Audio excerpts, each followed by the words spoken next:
CIMS के 316 कर्मचारियों के परिवेक्षा अवधि समाप्त करने और उन्हें वार्षिक वेतन वृद्धि का लाभ देने के मामले में फिर से पेंच फंसता नजर आ रहा है। मामले में सिम्स की परीक्षण कमेटी ने अब तक अपनी जांच पूरी नहीं की है। यही नहीं, जिन कर्मचारियों की नियुक्ति में अनियमितता की बात कही जा रही है, एसआईटी से उनकी सूची भी सिम्स प्रबंधन को नहीं मिली है। इधर कर्मचारियों को प्रबंधन से मिले आश्वासन का समय भी अब खत्म हो गया है। ऐसे में कर्मचारी एक बार फिर से आंदोलन पर जाने की तैयारी में हैं।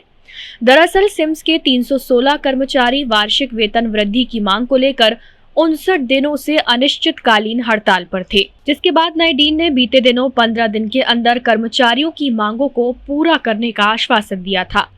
डीन से मिले आश्वासन के बाद कर्मचारियों ने अपनी हड़ताल स्थगित कर ड्यूटी ज्वाइन कर ली थी, लेकिन डीन से मिले आश्वासन की समय अवधि अब खत्म हो गई है। कर्मचारियों की मांगों को अब तक पूरा नहीं किया जा सका है।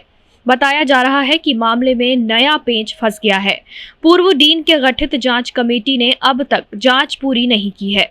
यही नहीं, एसआईटी जांच में जिन कर्मचारियों की नियुक्ति में अनियमितता की बात कही जा रही है, उनकी सूची भी सिम्स प्रबंधन को नहीं मिली है। इधर आश्वासन की अवधि खत्म होने के बाद भी मांगे पूरी नहीं होने पर अब कर्मचारी फिर से हड़ताल में जाने का मन बना रहे हैं।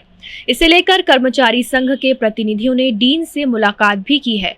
हालांकि सिम्स प्रबंधन त्योहारी छुट्टियों का हवाला देते हुए मांग पूरी करने में देरी की बात कह रहा है। सिम्स के डीन की माने तो एसआईटी जांच की रिपोर्ट के लिए पत्राचार किया गया है।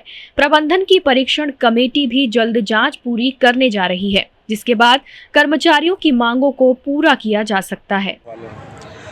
मांग तो अभी पूरी नहीं हुई है। अधिष्ठाता महोदय द्वारा 15 दिन का लिखित आश्वासन दिया गया था कि 15 दिन के अंदर में मैं कर दूंगा, पर छुट्टी पड़ने के कारण उनके द्वारा कहा गया कि एक सप्ताह का और मौका दे दो। हम लोग सोमवार को जो हमारे प्रतिनिधि मंडल है उनसे मिलने गए थे, तो एक सप्ताह का मौका और मांगे हैं। तो जाहिर सी बात है, हमें लग रहा है कि वो कर देंगे करके एक सप्ताह का मौका और दे दिए हैं।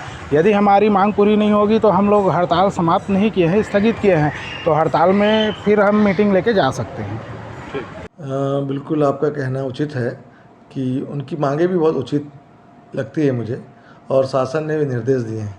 एक्चुअल में प्रक्रिया शासन के निर्देश तो चल रही थी, परंतु ये बहुत ही देरी हो चुकी है। उसके लिए मैं शासन की तरफ से क्षमा मांगता हूँ। और शासन के निर्देश यही है कि जो प्रक्रिया पहले अपनाई गई थी उसके कारण कुछ अनियमितताएँ दर्शाई गई थी पूर्व में, तो उसके निर्देशानुसार हमारे मंत्री महोदय ने निर्देश दिया कि जो एसआईटी में जांच है उसको छोड़कर जो बाकी कर्मचारी हैं उनका परीक्षा अवधि समाप्त की जाए। उसके साथ में हमारे जो प्रमुख सचिव महोदय ने भी निर्देश दिया था कि उनकी जो नियुक्ति प्रक्रिया है उनकी छानबीन करके पूरा निकाल के उनको परीक्षा अवधि समाप्त की जाए। इस प्रक्रिया को करने के लिए हमने पूर्व में जो अधिष्ठाता महोदया थी उन्होंने एक इंटरनल जांच परीक्षण कमेटी बिठाई है जो प्रक्रियाधीन है। और आप तो जानते हैं कि लगातार छुट्टी होने के कारण ये प्रक्रिया थोड़ी धीमी गति होगी, परंतु मेरा सभी कर्मचारियों से अनुरोध है कि उनकी मांग की जल्द से जल्द सुनवाई होगी। 1-2 हफ्ते के अंदर मुझे रिपोर्ट मिल जाएगा तो मैं इस महीने के अंत तक उनको अच्छी खुशियाँ दे सकता हूँ। हमने मांगा एसआईटी में जो नाम उन्होंने बोला कि एसआईटी में जो नाम है उनसे हमने मार्गदर्शन मांगा कि आप जो कर्मचारी लिप्त थे एसआईटी जांच में उनके नाम दे दीजिए, जिससे हमको कार्रवाई करने में सुविधा होगी। टाइम 8 छत्तीसगढ़ के लिए बिलासपुर से रोशन वैद्य की रिपोर्ट।